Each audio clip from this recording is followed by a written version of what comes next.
नमस्कार दोस्तों, स्वागत है मेरे YouTube channel Indian Ayurvedic doctor पर। दोस्तों मैं हूं आपका दोस्त MKS माइसनी। दोस्तों जैसा कि आप सभी को पता है कि हमने फिजियोलॉजी फर्स्ट जो BMS फर्स्ट ईयर में है उसका आयुर्वेद पार्ट कंप्लीट कर लिया है फिजियोलॉजी फर्स्ट का। अब हम बात करते हैं मॉडर्न पार्ट पे, जो भी मॉडर्न पे है सिलेबस वाइज हम बात कर रहे हैं। तो पहला टॉपिक है होम्योस्टेटिस। खंड ख मतलब मॉडर्न पार्ट स्टार्ट कर दिया हमने। तो पहला टॉपिक है होम्योस्टेटिस। अगर आप चैनल पर नए हैं तो चैनल को सब्सक्राइब कीजिए, बेल आइकन को दबाइए और मुझसे बात करना चाहते हैं, मुझसे जुड़ना चाहते हैं तो सोशल मीडिया के लिंक डिस्क्रिप्शन में है, व्हाट्सएप नंबर डिस्क्रिप्शन में, जो भी हैं आप मुझसे पूछ सकते हो। ठीक है, जो होगा मैं आपकी हेल्प करूँगा। कुछ पेड भी चार्ज हैं, कुछ फ्री भी हैं, जैसा आप चाहेंगे वैसा कुछ हो जाएगा। ठीक है, और वीडियो देखने के लिए मुझसे किसी भी तरीके से हेल्प चाहिए तो आप मैसेज कर सकते हैं। ठीक है, मैं आपको बता दूंगा कि उसकी फ़ीस लगेगी या वो फ्री होगा। हम बात करते हैं होम्योस्टेटिस। होम्योस्टेट्स को नियंत्रित करने वाले संस्थान, ये पहला पोर्शन है, मतलब पहला चैप्टर है मॉडर्न का, फिजियोलॉजी फर्स्ट, क्रिया शरीर फर्स्ट का। ठीक है, होम्योस्टेटिस अध्याय फर्स्ट। इसमें हम बात करेंगे कि कैसा एक टॉपिक है, कितना इजी है, कितना टफ है, क्या याद करना है इसमें से, कौन सा इंपॉर्टेंट टॉपिक है, कैसा एग्जाम में क्वेश्चन आते हैं, ये सारी बातें हम करें। मतलब एक क्विक लेक्चर, एक फास्ट लेक्चर, शॉर्ट लेक्चर हम बात करेंगे इसमें। डिटेल में मैं आपको नहीं बताऊंगा, आप इसको समझ सकते हो, आप नोट्स को बाय भी कर सकते हो। ठीक है, अब है होम्योस्टेटिस की परिभाषा। ये आपको याद होनी चाहिए क्योंकि ये 2 नंबर में आ जाती है। छोटे क्वेश्चन भी आ जाते हैं और तो ये 2 नंबर की होम्योस्टेटिस की आपका टॉपिक यही है होम्योस्टेटिस। तो आपको ये याद होना ही चाहिए कि होम्योस्टेटिस क्या होता है। Physiological maintenance of the internal environment of the body is called the homeostasis. ये बोलता है कि each body system all organ and tissue try to regulate internal environment. अब इसका हिंदी में, आप इसका हिंदी में भी याद रख सकते हो, इंग्लिश में याद रख सकते हो, जैसा आपको इजी लगे वैसा आप याद रख सकते हो।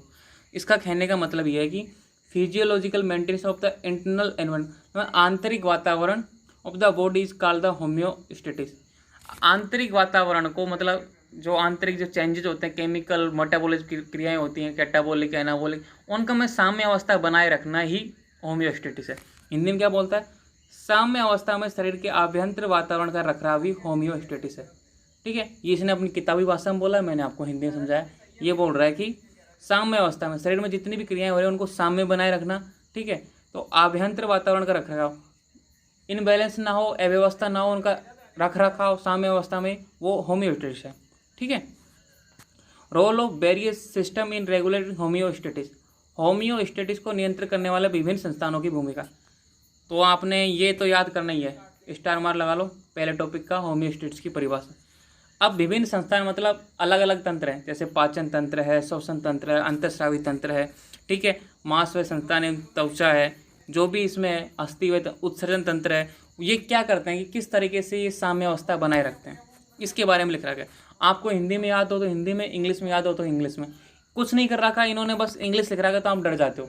डरने की जरूरत नहीं है। पहला पॉइंट करते हैं, श्वसन संस्थान कैसे करता है? Help in regulation of pH, शरीर का pH बनाए रखता है। ठीक है, supply of O2 to cells, oxygen की सप्लाई करता है कोशिकाओं को। And metabolism and removal CO2, जो मेटाबॉलिज्म के द्वारा जो CO2 उत्पन्न होती है, एंड बेस्ट प्रोडक्ट उनको बाहर लेके निकालता है, मतलब श्वसन तंत्र। तो इस तरीके से ये साम्य अवस्था बनाए रखता है। अगला है पाचन संस्थान। पाचन संस्थान किस तरीके से साम्य अवस्था बनाए रखता है? Nutrient, carbohydrate, fatty acid, amino acid, iron, vitamin, water, ये हैं पोषक तत्व। Are absorbed into blood and supply in the cell. ये बोल रहा है कि पाचन तंत्र इनको पचाता है। ठीक है, तो इनको अवशोषित करता है और कोशिकाओं को सप्लाई करता है जहाँ जरूरत होता है। इस तरीके से साम्य अवस्था बनी रहती है, भाई जिसको जरूरत है वो चीज़ वहाँ पे पहुँचाता है। ओके, अंतःस्रावी संस्थान किस तरीके से कार्य करता है? शॉर्ट बात करते हैं। All duct glands are gland secrets internal secretion, मतलब उनको हार्मोन बोलते हैं। ये बोलते हैं कि ऑल डक्ट्स ग्लैंड, जो भी अंतःस्रावी ग्रंथियाँ नलिका हैं, वो हार्मोन स्रावित करती हैं। इंसुलिन, जैसे कि एग्जाम्पल दिया है, insulin control glucose मेटाबॉल, insulin hormone जो कि अंतःस्रावी ग्रंथि अग्नाशय द्वारा स्रावित होता है। अग्नाशय ग्रंथि एक मिश्रित ग्रंथि है जो बहिस्रावी और अंतःस्रावी दोनों तरीके से कार्य करती है। तो insulin controls glucose metabolism, glucose का उपापचय पाचन में जो भी है उसको संग्रहित करना है या उसको खपाना है वो करता है ग्लूकोज। ACTH हार्मोन, ये किस तरीके से कार्य करता है? ACTH hormone control sodium ion, potassium and protein metabolism. जो ACTH हार्मोन है जो सोडियम आयन, पोटेशियम और प्रोटीन के मेटाबॉलिज्म को, कि भाई किस कहाँ पे जरूरत है, कितना बनाना है, कितना उसको पचाना है, सब कुछ ये नियंत्रित करता है। PTH parathyroid hormone, calcitonin hormone controls calcium metabolism. जो PTH हार्मोन है, ठीक है, एंड कैल्सिटोनिन हार्मोन कैल्शियम के, कि भाई कौन सी बोन्स पे ज़्यादा, कहाँ पे कमी है तो वहाँ पे जमाना है, बोन्स को मजबूत करना है, किस बोन से वहाँ से हटाना। अगर इन हार्मोन के इनबैलेंस में अव्यवस्था होती है तो ये हार्मोन साम्य अवस्था बनाए रखते हैं, ठीक है। Thyroid hormone regulator BMR basal metabolic rate, ठीक है, उपापचय दर को नियंत्रित करता है। जो थायरोक्सिन नाम का हार्मोन होता है थायराइड ग्लैंड द्वारा स्रावित होता है। ओके, इस तरीके से अंतःस्रावी तंत्र मतलब साम्य अवस्था बनाए रखने में हेल्प करता है। मस्कुलर सिस्टम एंड स्किन, मांस व संस्थान मतलब त्वचा क्या कार्य करते हैं, ये एक एग्जाम्पल दिए हैं, आपको सारे लिखने की जरूरत नहीं है, आपको 2 या 3 एग्जाम्पल लिख सकते हो और साम्य अवस्था की परिभाषा लिख सकते हो। इस चैप्टर में यही है। रेगुलेटर बॉडी टेम्परेचर, जब देखो शरीर को ठंडा करना होता है तो पसीना निकलता है अंदर से, तो regulatory body temperature.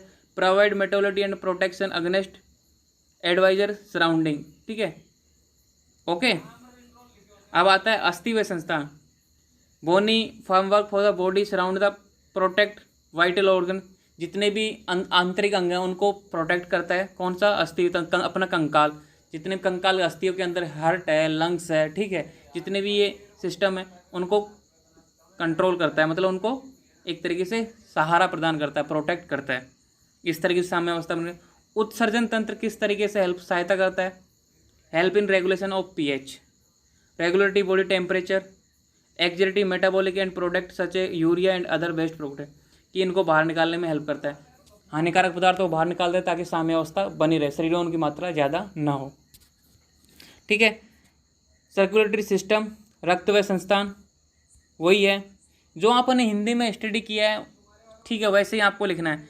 Transport of nutrition, respiratory gas, metabolic product and hormones, जितने भी अपन ने ऊपर बात की थी सब रक्त व संस्थान मतलब cardiovascular system and lymphatic system द्वारा ही बहन होते हैं सब कुछ। तो इस तरीके से ये साम्य अवस्था बनी रखती है, एक दूसरे से सिस्टम आपस में रिलेटेड है, कोरिलेटेड है, ठीक है। तंत्रिका तंत्र किस तरीके से कार्य करता है ये भी देख लो। The sensory system detect on the state of the body, the CNS use the sensory information to integrate approach to response change muscles coordination. ये बोलता है कि जब भी सेंसरी सिस्टम में कोई आवेग आता है तो उसको संकेत प्रदान करता है, ठीक है। हाइपोथैलेमस रेगुलेशन एंडोक्राइन ग्लैंड्स, की हाइपोथैलेमस जो अंतःस्रावी ग्रंथि है उनको कंट्रोल करता है। जितने भी पिट्यूटरी हार्मोन है ये ACTH, FS, LH, prolactin, ADH, oxytocin, GH, TSH hormones and regulate water balance body temperature, ये सारे मतलब हार्मोन हर तरह के कार्य करते हैं, जिसका वो हार्मोन का कार्य फिक्स, वो उनको नियंत्रित करता है, उसको ज़्यादा है तो कम करता है, कम है तो उसको ज़्यादा करता है, okay. Nervous system regulate blood pressure, respiration it's, ये बोल रहा है कि नर्वस सिस्टम है ना रेगुलेट ब्लड प्रेशर, जो अपना ब्लड प्रेशर है BP है उसको साम्य अवस्था में रखता है, और रेस्पिरेशन मतलब श्वसन को सामान्य बनाए रखता है, ना ज़्यादा होने देता ना कम होने देता है। तो साम्य अवस्था हर चीज़ में जरूरी है। देखो आयुर्वेद में, चाहे आयुर्वेद हो, चाहे एलोपैथी हो, चाहे कोई भी चिकित्सा हो, अति सर्वत्र व्यर्थ, मतलब ज़रूरत से ज़्यादा कोई भी चीज़ नुकसानदायक और ज़रूरत से कम हो तो भी नुकसानदायक। तो अपनी बॉडी का कार्य क्या है, जितने भी सिस्टम है उनका कार्य ये है कि साम्य अवस्था बनाए रखना। तो इस चैप्टर का मतलब यही है कि अलग अलग संस्थान मतलब अलग अलग जो तंत्र हैं किस तरीके से अपनी बॉडी को साम्य अवस्था में बनाए रखते हैं वो आपको बताया गया है। साम्य अवस्था की परिभाषा याद कर ली, उसके बाद में ये सिस्टम जितने भी वो उसका क्या कार्य है वो बताया गया है। अब देखो इंपॉर्टेंट लाइन आई है, अब जाके mechanism of action of homeostatic system किस तरीके से कार्य करता है। बॉडी के एबनॉर्मल कंडीशन को नॉर्मल कंडीशन में परिवर्तित करने की प्रक्रिया 2 प्रकार होती है, कि भाई या तो ज़्यादा होगा तो एबनॉर्मल है, कम हुआ तो एबनॉर्मल है। सामान्य कब होगा? जब ये बिल्कुल मध्य में रहेगा, ना ज़्यादा ना कम। तो किस तरीके से ये कंट्रोल करता है? पॉजिटिव फीडबैक और नेगेटिव फीडबैक, ये आपको याद रखना है, इंपॉर्टेंट, ठीक है। ब्लड वेसल्स का इंजरी से आघात, ब्लीडिंग होना, प्रोथ्रोम्बिन एक्टिव का निर्माण, प्रोथ्रोम्बिन से थ्रोम्बिन में थक्का बनने के लिए पॉजिटिव फीडबैक की आवश्यकता है। ये बोलता है कि भाई किसी हार्मोन को स्रावित होने के लिए, देखो जैसे ब्लड वेसल इंजरी हुई, किसी की नस कट गई, किसी की मतलब छोटी छोटी इंजरी हो गई, तो थक्का जमने के बाद में ऑटोमेटिक ब्लड रुक जाता है। तो वहाँ पे पॉजिटिव फीडबैक की जरूरत है, क्योंकि साम्य अवस्था बनाए रखने की, खून ज़्यादा रक्त वह ना हो शरीर से निकले ना, उसलिए पॉजिटिव फीडबैक मतलब थक्का जमने की प्रक्रिया स्टार्ट करनी पड़ी बॉडी को, तो ये तो होता है पॉजिटिव फीडबैक। कभी कभी ऐसा होता है कि कुछ हार्मोन अति सीक्रेट होता है, मतलब बहुत ज़्यादा सीक्रेशन होने लग गया किसी हार्मोन का, तो उनको नेगेटिव फीडबैक दिया जाता है। किस तरीके से? चेंज यानी परिवर्तन का रिवर्स, विपरीत दिशा में वृद्धि होना। ऐसे THS का सीक्रेशन इंक्रीज होने पर T4 की वृद्धि होता है। ये एक हार्मोन है, उससे T4 की वृद्धि होगी, तो मतलब थायरोक्सिन की वृद्धि होगी। तो थायरोक्सिन की वृद्धि से बहुत ज़्यादा कॉम्प्लिकेशन पैदा हो जाता है, ठीक है। तो ये देगा नेगेटिव फीडबैक, भाई बहुत ज़्यादा हो गया, अपने माइंड को संकेत भेजेगा पिट्यूटरी ग्लैंड को कि बहुत ज़्यादा हो गया, अब इसको कम करो। यही जो बढ़ा हुआ हार्मोन है ना, वही संकेत भेजता है। तो TSH डिक्रीज होगा और थायरोक्सिन का सीक्रेशन कम होगा, मतलब नॉर्मल होना। तो ये उसको नेगेटिव फीडबैक उसको बोलते हैं कि ज़रूरत से ज़्यादा होने पर उसी के द्वारा संदेश दिया जाए कि बहुत ज़्यादा हो चुका है, इसको कम किया जाए और उस बॉडी को नॉर्मल कंडीशन में लाया जाए, मतलब साम्य अवस्था में लाया जाए। तो या तो यही है, अगर ज़्यादा है तो उसको कम करो, कम है तो उसको ज़्यादा करो। कम को ज़्यादा करना है तो पॉजिटिव, और जो ज़्यादा है उसको कम करना है नेगेटिव फीडबैक है, ठीक है। आई होप आपको समझ में आया।